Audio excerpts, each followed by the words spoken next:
Saludos cordiales, estimados alumnos que reciben la materia de teoría de base de datos. Una vez corregidas las guías, tanto del primero y segundo mes, así como el primer examen presencial, he podido darme cuenta que nos está faltando fortalecer el conocimiento para el diseño de modelo de datos. Debemos entender que el modelamiento de datos es la integración de todos los elementos que intervienen en una base de datos.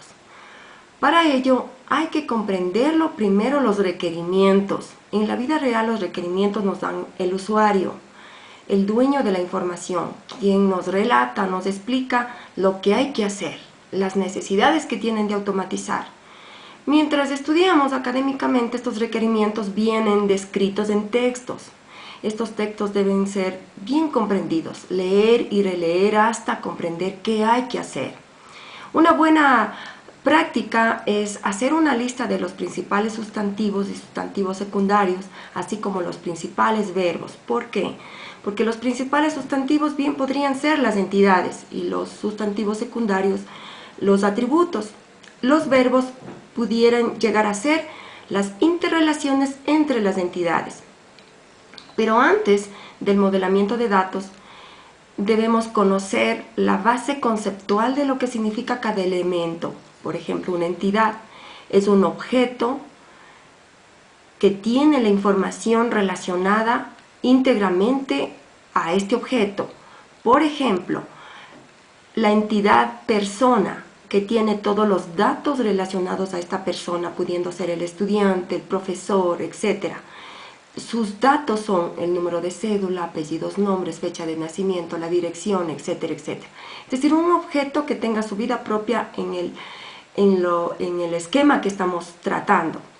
En cambio, un atributo pertenece a una entidad. Un atributo es, por ejemplo, el nombre, un atributo o campo.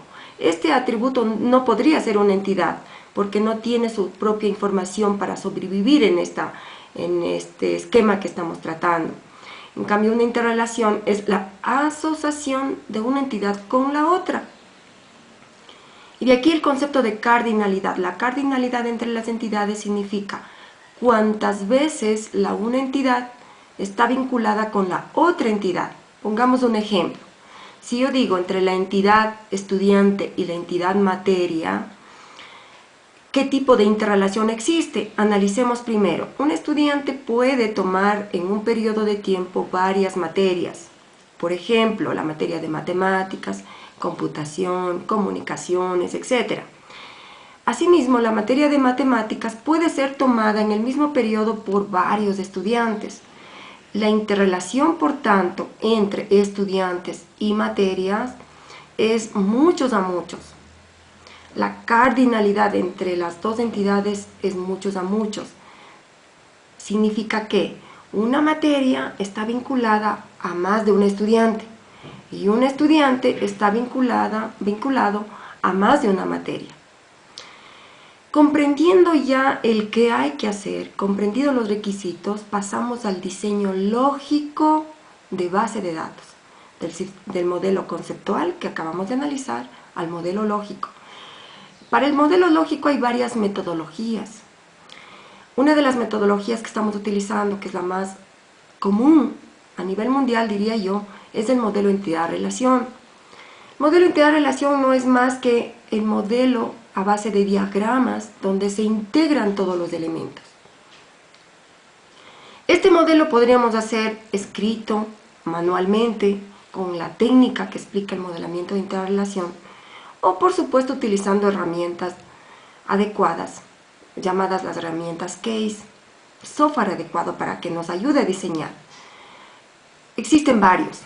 Nosotros hemos estado utilizando durante este semestre el software de Power Designer. Es muy fácil, muy explícito el uso de este software. Sin embargo, pues vamos a explicar paso a paso cómo hacer este modelo de datos.